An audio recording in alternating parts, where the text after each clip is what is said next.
Hoje temos um VS10 muito especial. Vamos falar das maiores fugas da prisão de todos os tempos. Tem gente que escapou da prisão usando arma, fazendo túneis, juntando com a galera e matando policiais e fugindo. Tem fuga de tudo quanto é jeito. Então, puxa a vinheta.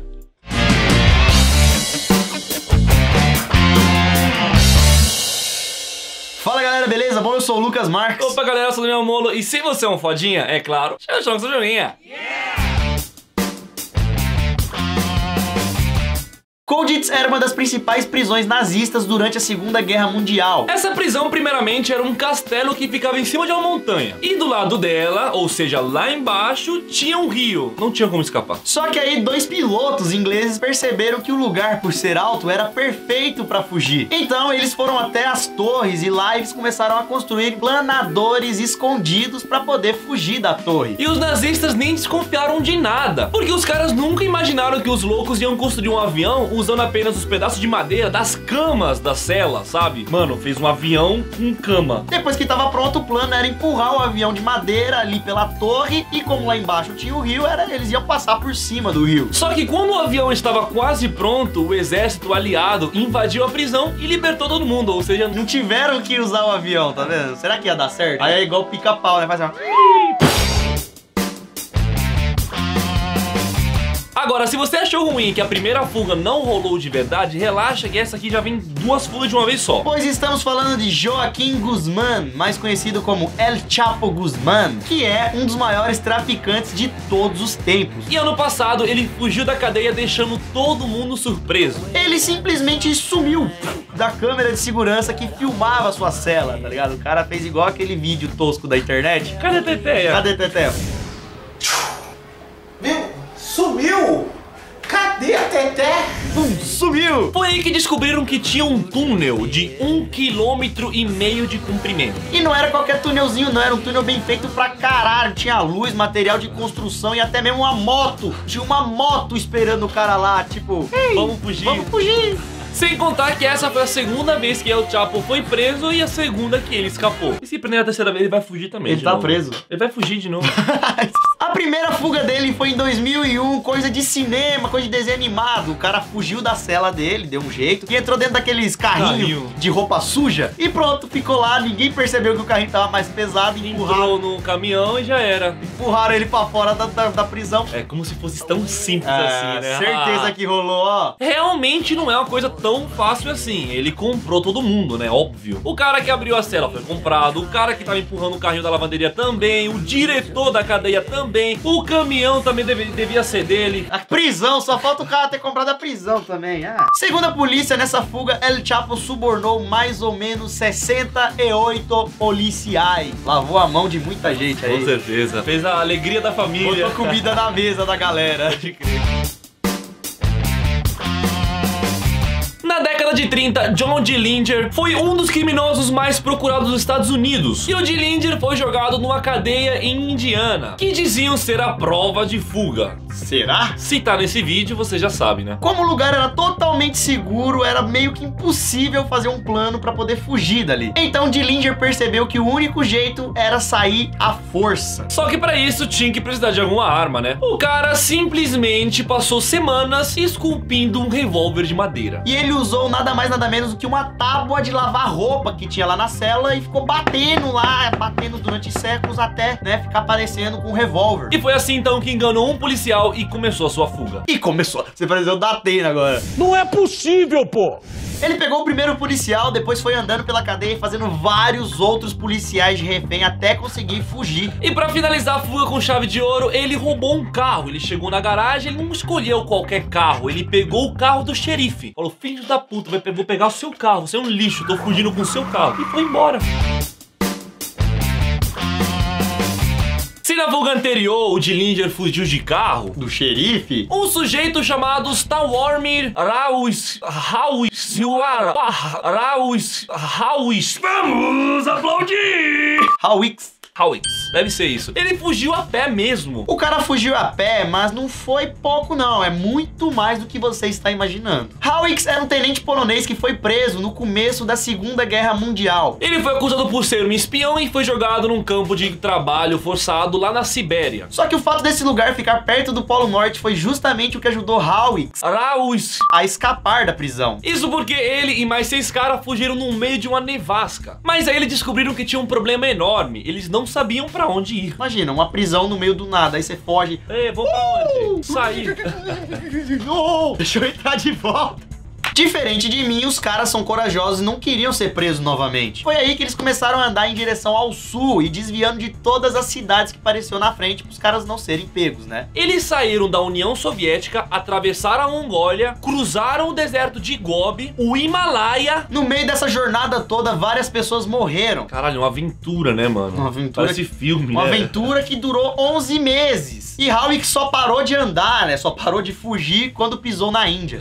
E caso você esteja se perguntando quantos quilômetros esse filho da puta andou, ele fez 6.500 quilômetros de caminhada no frio, na neve, fugindo da polícia. Esse cara andou por mim, por você e por todo mundo aí, preguiçoso.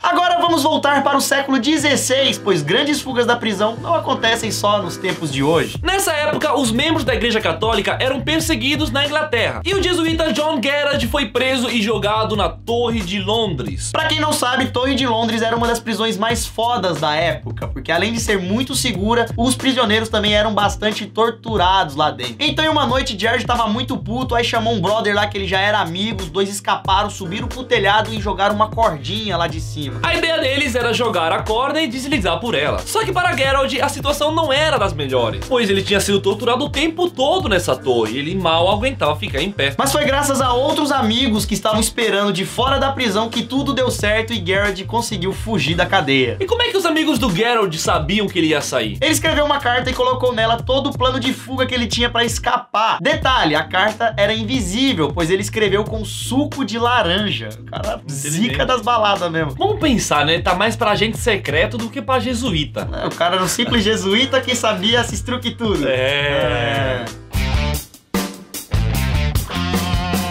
Existe um jeito muito mais fácil de escapar da prisão do que dando tiros ou cavando buracos, que se chama mentindo. Mas pra isso você precisa ser um profissional de mentira, né? Não é mentir pra sua mãe sobre escolinha, não. Tipo o Frank Abagnale, aquele cara do filme famoso do Leonardo DiCaprio, Prenda-me se for capaz. Esse cara era um profissional da mentira e passou a sua vida inteira dando golpes em todo mundo. Inteira não, né? Até ele ser preso. Antes de fazer o seu plano, ele passou para um amigo de fora da cadeia o que ele ia fazer dentro da cadeia. O plano era o seguinte: enganar os guardas falando pra eles que ele não era um preso comum, e sim um inspetor para averiguar a violência da polícia nas cadeias. Era tipo assim, ele tava preso só pra ver se os policiais estavam realmente fazendo o trabalho dele. Aí os guardas falaram, muito bem, inspetor. Bom, os guardas não eram tão burros assim, né? Eles desconfiaram, mas ele passou um número para que eles pudessem ligar e falar com o superior e blá blá blá blá blá blá. Os policiais então ligaram, né, pro número que ele passou e uma voz do outro lado confirmou dizendo que era tudo verdade, que ele realmente era um inspetor e blá blá blá, que ele tava numa missão e que tinha se tratado muito bem. E é claro, quem estava no telefone do outro lado era o amigo de Frank falando as baboseiras pra polícia, fazendo todo mundo de trouxa. Com os policiais enganados, fugir da cadeia então era a coisa mais simples. No dia da fuga ele já tava meio que amigo dos policiais, então ele chegou e falou assim: ei caras, eu vou encontrar com o meu supervisor ali, ele tá me esperando ali fora. É nóis, e os caras deixaram, e ele foi. E os caras são trouxa, mano, na moral. Porque ele saiu e nunca mais voltou. Mais uma vez temos a Segunda Guerra Mundial e dessa vez um dos campos de concentração mais famosos dos nazistas, Sobibor. Este campo ficava na Polônia e nesse campo os nazistas faziam a festa, matavam gente pra caralho. E a fuga não era uma das coisas mais simples, pois a cada prisioneiro que tentava fugir, os nazistas matavam vários outros prisioneiros como um exemplo, tá ligado? Os alemães estavam matando muitos prisioneiros até que 2 prisioneiros se levantaram e começaram a fazer um montim, como posso falar, uma organização interna lá. Armaram uma missão pra fugir da cadeia. O plano deles era matar o máximo de soldados possível e dominar o depósito de armas. Os caras chegaram a matar 11 guardas em segredo usando facas que eles construíram nas oficinas e tudo mais. Só que nessa brincadeira os nazistas encontraram algum corpo dos soldados mortos. E nessas horas os prisioneiros falaram: fudeu, vamos matar todo mundo, acabou a nossa brincadeira, vamos fugir todo mundo. Foge geral! Corre, negada! 600 prisioneiros começaram a correr desesperadamente por portões e cerca. Corre, tá ligado? Parece negócio de zumbi, mano. Neguinho subindo em cima de neguinho. Enquanto isso, os nazistas atirando, metendo bala em geral. Resumindo, 300 fugiram, 300 morreram. Se formos então pensar em número de fugitivos, essa é a maior fuga da história. E já que estamos falando de campos de concentração, a gente não pode deixar de falar do mais famoso deles, né? Auschwitz. E o fugitivo dessa vez foi Alfred Wetzler. Os caras encontraram uma brecha no campo. Eles sabiam que iam construir mais um outro prédio do campo de concentração e tinha um monte de madeira do lado da cerca. Logo, eles resolveram se esconder dentro dessas tábuas de madeira, dessa pilha de madeira. Então, depois dessas 4 noites, eles conseguiram achar uma brecha e fugir diretamente na floresta. E o mais engraçado é que eles usaram como guia um atlas infantil.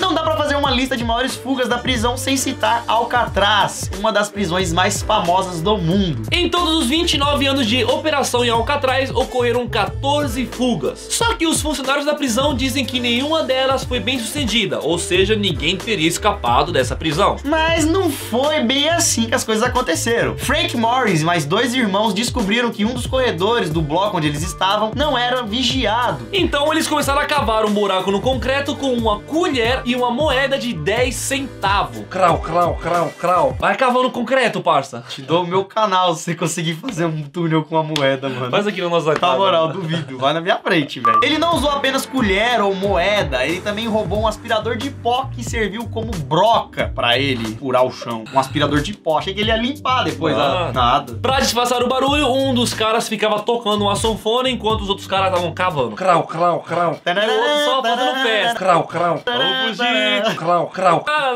Crau, crau. E daqui a pouco a gente vai embora, caralho. Quando os guardas descobriram que não tinha mais ninguém na cela, já tava tarde demais, os caras já tinham fugido. Mas pera aí, Alcatraz não fica numa ilha? Como é que eles fugiram? Tinha alguém, será, esperando eles pra poder buscar eles? Não, eles fizeram mesmo um barquinho deles, entendeu? Com o quê? Eles usaram casacos de borracha que os outros presos tinham dado e fizeram uma espécie de um barquinho, um bote. E é isso. Sua mão, foda-se, barco. Eu uso casaco de borracha. Tô com sanfona. Crau, crau. Agora, por último, vamos mais uma vez voltar para a Segunda Guerra Mundial. Dessa vez no campo de concentração Stalag Luft 3. Existia um campo onde os prisioneiros conseguiam fugir dali. Ali os nazistas chegaram e falaram: sabe de uma coisa? Vamos trocar todo mundo de um campo? Vamos fazer um campo mais foda, um campo de um campo. Quero ver fugir daí. O lugar era tão sinistro de fugir que os caras não fizeram só um túnel, fizeram 3. Porque se os alemães descobrissem um dos túneis, eles usavam os outros, né? E a ideia deles era que 250 prisioneiros fugissem do campo. Gente pra porra. E o túnel era tudo bonitinho, tinha luz elétrica, madeira, vários materiais de construção e até mesmo bomba de ar, para os caras poderem respirar enquanto trabalhava. A ideia dessa fuga era de 250 prisioneiros fugirem, só que apenas 70 conseguiram fugir de fato. E muitos consideram essa como a maior fuga da prisão de todos os tempos, por vários fatores, pela quantidade de pessoas, pela dificuldade, pela quantidade de túnel que eles cavaram. Bom, é isso, galera, espero que tenham gostado desse vídeo. Deixa seu like se você gostou dessas fugas, não fuja desse vídeo sem dar o like. Deixe um comentário também se você gostou. Não se esqueça também de se inscrever no canal, é importante se inscrever, ajude a gente a chegar aí nos 5 milhões, tá chegando, hein? Então também compartilhe com seus amigos. Se liga nas nossas redes sociais aqui na tela, o link da descrição, aí tudo bem? Vai lá, segue nós lá. E isso tudo, pessoal. Valeu.